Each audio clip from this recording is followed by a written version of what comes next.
Hey, le syndrome post-orgasmique, c'est quoi?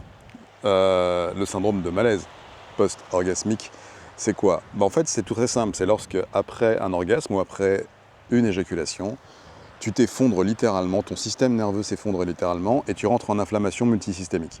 Donc, qu'est-ce que ça entraîne? Qu'est-ce que ça engendre? Des troubles de la vue, des troubles de la concentration, des fois des troubles de la parole, des fois tu ne peux plus marcher, tu te sens vidé. Après, c'est un peu le cas dans tous les sens du terme. Et tu n'as plus tes capacités que tu avais juste avant, c'est-à-dire capacité à te déplacer, à interagir, à être toi. Donc ce syndrome de malaise post-orgasmique, il est très simple à comprendre, même si personne ne le comprend. Hein. C'est très simple à comprendre et c'est très simple à compenser. Pour ça, il faut se débarrasser dans un premier lieu de tout ce qui va engendrer ou augmenter l'inflammation multisystémique. Et en faisant ça, tu pourras à la fois réguler certaines fonctions de ton système nerveux pour voir qu'il s'affole, et à la fois, enfin en fait si tu veux, l'un entraîne l'autre et l'autre entraîne l'un. Mais ça, je peux te l'expliquer plus tard dans une autre vidéo. Autrement, je comprends que c'est dur. Je comprends que c'est dur parce qu'il faut pallier à tous ces symptômes qui, socialement, publiquement ou affectivement, peuvent être délétères. Et ça, c'est entendable parce que je l'ai vécu, je suis passé par là.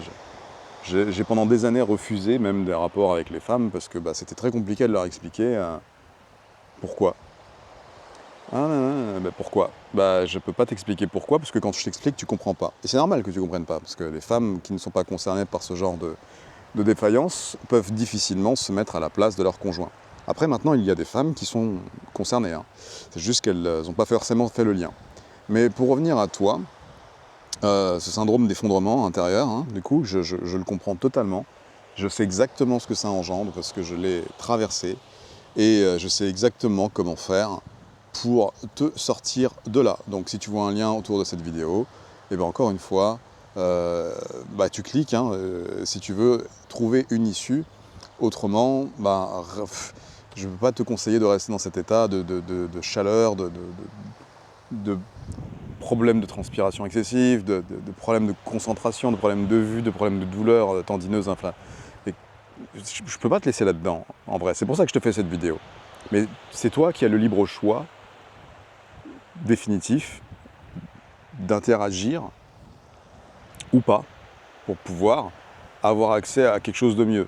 Et ne va pas chercher sur les groupes, ne va pas chercher sur les groupes de malades.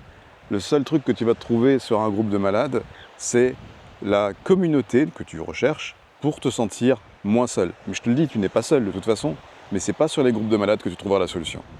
Je te dis à tout de suite de l'autre côté parce que je pense que là tu es décidé.